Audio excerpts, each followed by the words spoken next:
네, 안녕하세요. 엠트렌드 구독자 여러분 반갑습니다. 자, 이제 오늘 또 제가 그 ETF 한번 좀 소개해보는 좀 시간을 가져보려고 하는데, 지난 시간에 그 삼성자산운용의 그 ETF 컨설팅 팀 조상준 차장님하고 그 모빌리티 또 현대차 그룹이라든가 그리고 관련된 ETF 상품에 대해서 한번 저희가 알아봤는데, 오늘 주제는 뭐냐면 이제 2차 전지입니다. 역시 우리가 또 모빌리티 하면 2차 전지를 또 빼놓을 수가 좀 없는 그런 이제 산업군인데, 요새 또 2차 전지에 많이 투자하시는 분들이 좀 울상이에요. 사실 좀 분위기가 좀 워낙 안 좋기 때문에 좀 힘들어 하시는데, 오늘 그 조상준 차장님 모시고 2차 전지에 대해서 한번 어떤 또 시각을 갖고 계시는지 한번 좀 알아보고, 또 관련한 그 코덱스 ETF가 있다고 합니다. 그래서 그 상품까지 한번 소개를 해드릴 테니까 조금만 좀 기다려주시면 좀 좋을 것 같고요. 자, 제 옆에는 그 조상준 차장님 나와 계십니다. 어서 오세요. 네, 안녕하세요. 예. 자, 오늘은 사실 저희가 이제 전기차 얘기를 좀 할 건데, 2차 전지 네네. 관련된 얘기를 할 텐데, 그 2차 전지 업종이 사실은 그 올 초까지만 해도 정말 좋았거든요. 뭐 네. LG화학도 100만 원 넘어가고 네, 맞습니다. 되게 좀 뜨거웠는데 어느 순간 차갑게 식어버렸어요. 네. 근데 좀 지금 현재 업황에 대해서 좀 어떻게 보고 계신지 한번 좀 네. 진단해 주시면 좋을 것 같아요. 감히 제가 또 2차 전지 산업을 진단하다 네. 보면은 일단은 트리거가 된 거는 뭐 내부적으로 국내적으로 봤을 때는 LG화학이 이제 에너지솔루션이랑 분할하는 부분이 네네, 가장 맞아요. 시작이 된 것 같고요. 그 다음에 이제 이슈가 됐던 것들은 폭스바겐의 이제 내재화 예, 맞아요. 예. 그리고 뭐 로컬라이제이션, 뭐 현지화 이런 두 가지 이슈가 이제 가장 컸던 것 같아요. 그래서 이제 뭐 LG화학과 솔루션이 분할했을 경우에 기업 가치가 훼손이 되느냐 이런 부분들에 대한 주주들의 이제 컨선이 좀 맞아요. 있었던 것 예. 같고요. 뭐 폭스바겐이 과연 그 2차 전지를 내재화 시켰을 경우에 그게 국내 산업에 그 마이너스적인 요소일까, 그런 부분들에 대해서 투자자분들이 많이 좀 의문을 가지셨고 좀 그런 부분들에 의해서 매도가 많이 나왔던 네, 것 맞아요. 같습니다. 예. 예. 또 최근에는 또 외국계 증권사에서 매도 리포트가 나오기도 했고요. 네. 그래서 지금 되게 좀 부정적인 방향으로 많이 좀 바뀐 네, 것 같아서 맞습니다. 좀 안타깝긴 한데, 그래도 좀 어떻게 보세요? 그 차장님 입장에서 그 개인적으로는 그래도 이게 2차 전지가 네. 어쨌든 이게 전방 산업은 너무나 단단하잖아요. 그렇죠. 10년 동안 성장할 것 네. 같은데, 저는 아직은 그러니까 다 반영은 안 됐다고 생각은 네. 하고 있거든요. 제 네네. 개인적으로는. 근데 차장님께서는 좀 어떻게 보세요? 이게 너무 좀 주가가 비싼 거는 다 인정은 해요. 그렇죠. 너무 많이 달려왔으니까. 네. 그래도 예전에 그 스마트폰 사례를 본다면, 네. 피처폰에서 스마트폰 넘어갈 때 네. 그때도 막 주가들 막 스마트폰 만드는 기업이고 아니건 간에 막 다 날라갔거든요. 네. 근데 그때도 비싸네 싸니 막 논란들은 네. 있었는데, 결국엔 승자는 뭐 애플과 삼성이었고, 그렇죠. 결국에는 시장을 독식을 하면서 네. 엄청난 또 밸류를 받았던 네, 걸로 네. 기억하는데, 어떻게 보겠어요? 2차 전지도 그거랑 좀 비슷하게 생각을 하고 계신지, 네. 아니면은 그래도 좀 이제는 좀 선반영 됐으니까 네. 조금 주의가 필요하다고 보시는 건지 뭐 궁금하거든요. 주식 시장에 뭐 확실하다라는 거는 그죠? 없잖아요. 예. 근데 일단은 어느 정도 좀 제 생각을 말씀드리면은 폭스바겐에서 2차 전지 내재화를 이제 선언을 했고, 네. 뭐 노스볼트라는 회사랑 조인트 벤처를 해서 이제 하겠다라고 네, 얘기를 맞아요. 했는데, 이게 사실 앞으로 10년 얘기잖아요. 당장 그게 맞아요. 가시화될 수는 없고 당장 그게 현실화될 수는 없잖아요. 그런 부분들을 봤을 때 기존에 이제 국내 이제 3사, 뭐 LG화학, 에너지솔루션이 되겠죠. 이제 삼성 SDI, SK이노베이션들, 배터리 셀 업체들이 기존에 갖고 있던 인프라 혹은 공장 이런 부분들이 훼손되지는 않을 것 같아요. 이미 어느 정도 마켓 셰어를 갖고 있고 시장 점유율이 있고 기술력이 있기 때문에 네. 그런 부분들을 계속 살려 나간다고 한다면은 그 10년 동안 앞으로 그 폭스바겐 내재화가 마무리될 10년 동안 그 부분들 잘 대처해 나간다면은 사실 지금의 부침은 어떻게 보면 좋은 기회가 될 수도 있지 않을까라는 생각은 합니다. 네. 그러니까 이게 내재화가 사실 되게 불편한 이슈긴 하잖아요. 그쵸. 근데 네. 완성차 업체들은, 제가 완성차 오너에도 내재화 하고 싶을 것 같긴 해요. 그쵸. 아무래도 네. 코스트 면에서 내재화를 한다면 네. 훨씬 더 플러스적인 요소가 그리고 있으니까요. 사실 그 엔진 대신에 배터리잖아요, 어떻게 그쵸. 보면. 근데 엔진은 다 내재화를 한 건데, 그쵸. 배터리도 하고 싶어 하는데, 근데 한 애널리스트분이 그 얘기는 하시더라고요. 그 내재화를 하고는 싶은데 지금 그걸 제대로 할 수 없는 이유 중에 하나가, 사고가 났을 때 어마어마한 그쵸. 배상금이 네. 문제가 있다고 하더라고요. 네. 그러니까 이게 이번에 LG화학하고 코나 전기차가 네. 한번 그래가지고 그 현대차랑 제가 알기로 이제 반반씩 나누는 반반씩 걸로. 나눠서 100% 근데 그것도 리콜했죠. 사실 적은 돈은 아니잖아요. 그렇죠. 근데 그 나중에 전기차가 대중화돼서 네. 수백만 대가 팔리는데 사고가 났다. 네. 그럼 이거 리콜 비용이 감당이 안 될 것 같아요. 맞습니다. 이게 파산할 수도 있는 네. 금액이잖아요. 그 리스크가 엄청 크죠, 네. 사실. 그래서 그런 것 때문에 오히려 그 리튬이온 배터리 내재하는 네네. 힘들 것 같고 네네. 차라리 전고체 배터리는 하지 않을까. 그렇죠. 예. 네. 그쪽 부분으로는 더 훨씬 더. 그래서 이거는 맞아요. 뭐 이제 어쨌든 이제 얘기하자면 좀 길지만 시장이 좀 우려하는 것들에 비해서는 네. 현실적인 문제가 좀 있는 것 같아서 네, 맞습니다. 투자분들이 좀 너무 우려하실 필요까지는 없는 것 같긴 해요. 네네. 예. 그리고 이제 그 지금 글로벌 완성차 업체들의 어쨌든 이제 반도체 내재화 뭐 얘기도 좀 많이 나오기도 하고 좀 쇼티지가 좀 있는 상황인데 네. 이 우리나라 그 어쨌든 이제 2차 전지 업체들이 지금 이제 최근에도 보면은 그 미국에도 이제 투자 계획을 많이 발표를 했잖아요. 네. 바이든 대통령이 좀 네. 화답하는 형식으로. 네. 근데 지금 현재 상황이 어떤가? 이게 좀 굉장히 공격적인 건가요? 아니면 뭐 이 정도는 해야 되는 거라고 좀 보고 계시는 건가요? 일단은 지금 뭐 2차 전지 시장을 보면은 중국의 CATL이라는 회사가 점유율 1위고 네. 그다음에 LG화학, 뭐 파나소닉, 네. 그다음에 뭐 또 중국의 뭐 BYD라는 BYD, 기업이 있고 맞아요. 그다음에 뭐 삼성 SDI 이런 순서로 돼 있지 않습니까? 근데 사실 그걸 좀 이렇게 더 깊숙이 보다 보면은 CATL 같은 경우는 중국 쪽의 점유율이 대부분인 거예요. 네. 사실 맞아요. 그 전기차 시장에서 중국의 점유율이 크지 않습니까? 그러니까 자연스럽게 CATL의 2차 전지 점유율이 높을 수밖에 없는 상황인 거고 유럽이나 미국을 가 보면은 우리나라 기업들의 그 2차 전지 점유율이 높은 편이거든요. 네. 그렇게 봤을 때 이제 더 될 수 있는 시장을 더 공략하는 게 맞다라고 보고요. 미국 같은 경우에는 우리나라 같은 경우에는 뭐 GM과 포드랑, LG와 예. 그리고 포드랑 SK SK 이노베이션 예. 이렇게 이제 조인트 벤처 설립해서 이제 같이 가는 상태이고, 그러니까 어떻게 보면은 달리는 말에 편승한다라고 저는 생각을 합니다. 예, 그래서 더 좋은 기회를 좀 선제적으로 잘 잡은 것 같고요.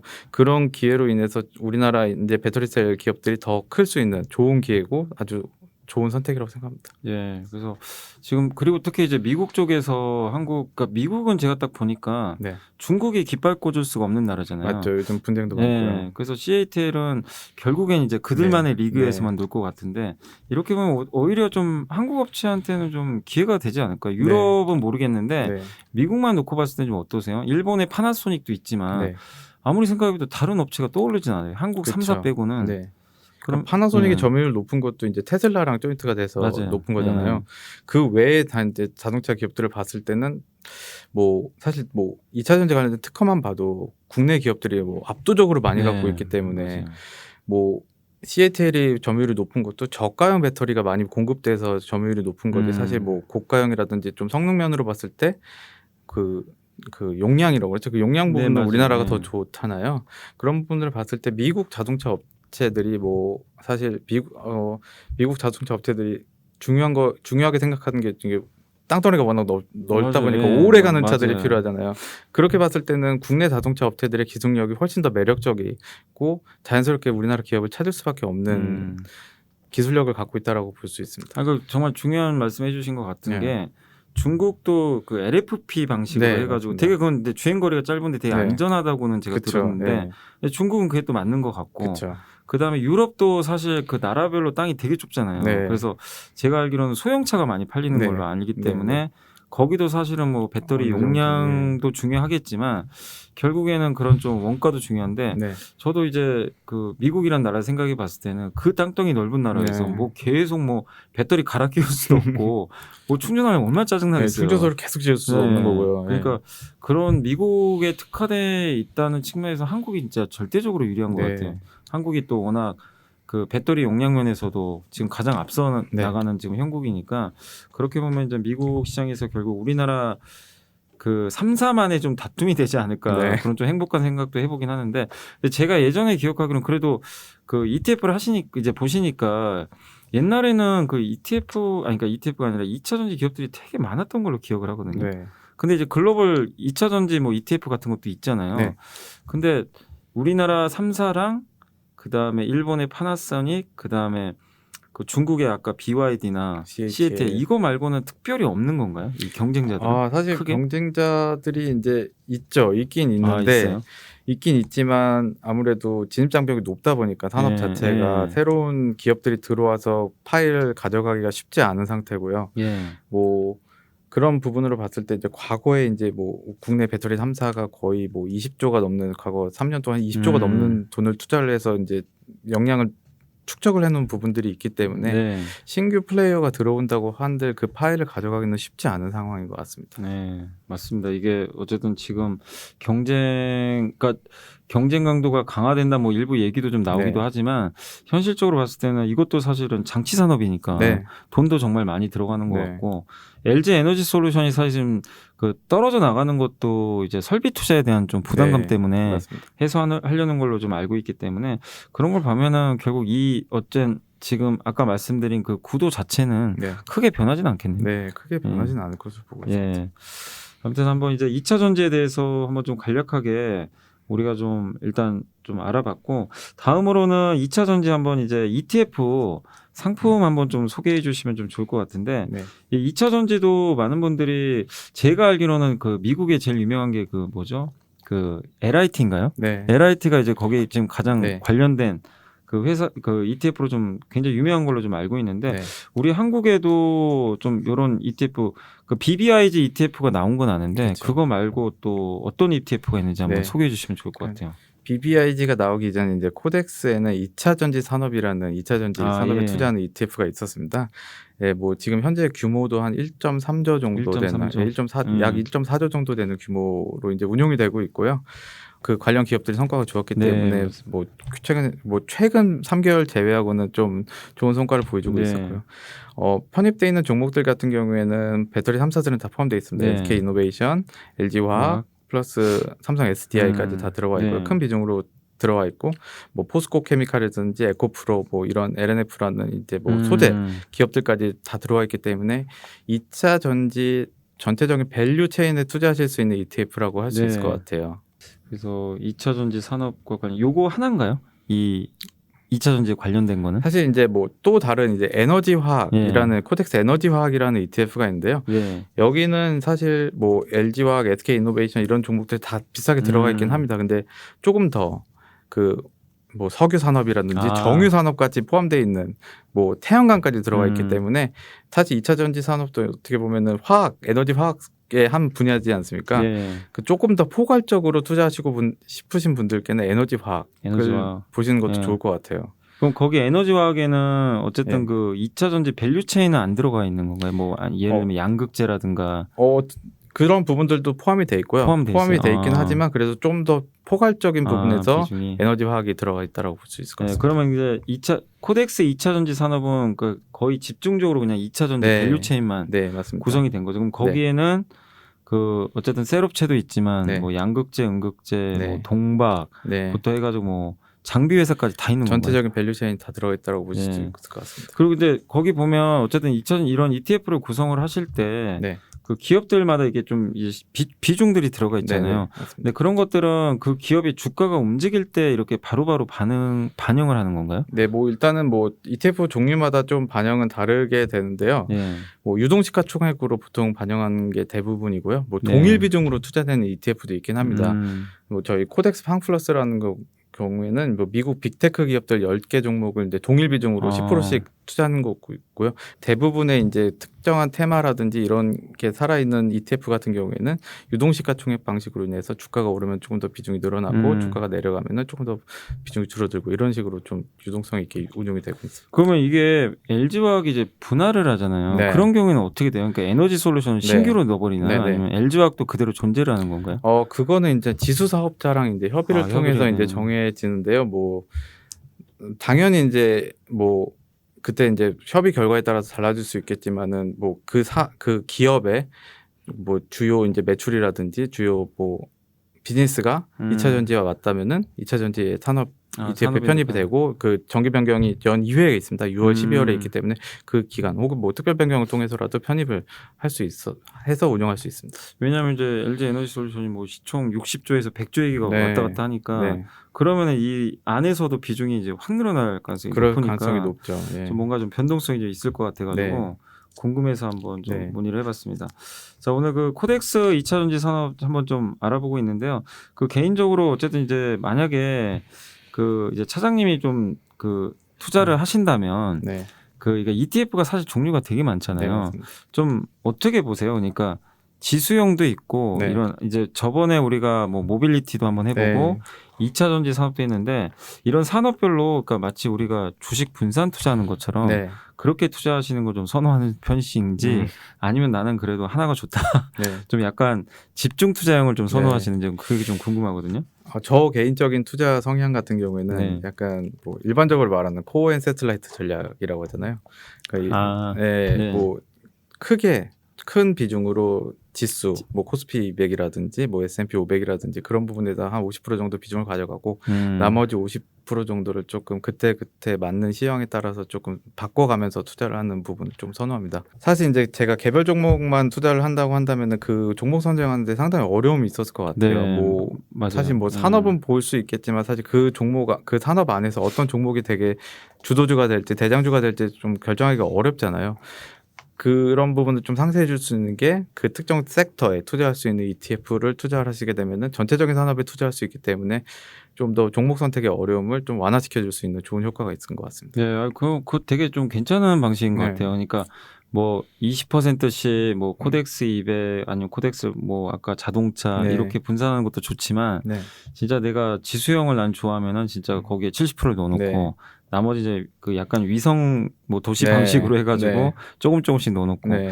그것도 되게 괜찮은 방법인 것 같아요. 사실 저도 고객분들한테 이렇게 상담을 할 때 네. 핵심 주도주는 비중을 한 60, 70 정도 얘기는 하거든요. 네. 근데 그런 것들은 이제 구조적으로 가져가되 네. 네. 나머지 것들은 이제 좀 트레이딩하는 것도 네, 좋다고 좀 맞습니다. 말씀을 드리는데 네. ETF도 좀 그런 방식으로 하는 것도 굉장히 좀 네. 괜찮은 좀 방법 중에 하나인 것 같아요. 사실 어떻게 보면 개별 종목을 그런 식으로 하는 것보다는 조금 더 쉽고 편안하게 자기 맞아요. 포트폴리오를 구축할 수 있다라는 장점이 있죠. 그러니까 진짜 이게 개별 기업 투자하시는 분들이 되게 너무 스트레스 받는 게요. 네. 나는 분명히 맞는 산업에 정말 좋은 기업을 투자를 했는데 네. 본의 아니게 그 기업이 갑자기 악재가 나오는 경우가 네, 있어요. 맞습니다. 돌발 악재. 네. 그럼 그럴 때는 진짜 어쩌질 못하더라고요. 네. 그러니까 그 기업은 악재가 나는데 옆에 경쟁사는 주가가 날아가요. 네, 맞습니다. 그럼 차라리 ETF 샀으면 네. 전혀 그런 리스크가 네. 사실 없는데 그런 것들 되게 좀 아쉬워하시는 분들이 네. 좀 되게 많으신 것 같아요. 그래서 ETF도 좀 어쨌든 이제 그런 면에서는 되게 좀 완충 역할을 해주니까 되게 정말 그 개인 투자분들이 진짜 적극적으로 좀 활용하시면 네. 진짜 좀 장기 투자하시는데 네. 좀 도움이 될 것 같고 그다음에 아까 제가 이제 서두에 LIT에 한번 말씀드렸는데 거기 보면 뭐 LG화학도 들어가 있고 전 네. 세계 2차 전지 기업들이 네. 많이 들어가 있는데 네. 혹시 그 여기 코덱스에서도 그런 네. 식의 좀 그러니까 해외 업체랑 네. 좀 그러니까 글로벌하게 뭐 친환경도 있고 네.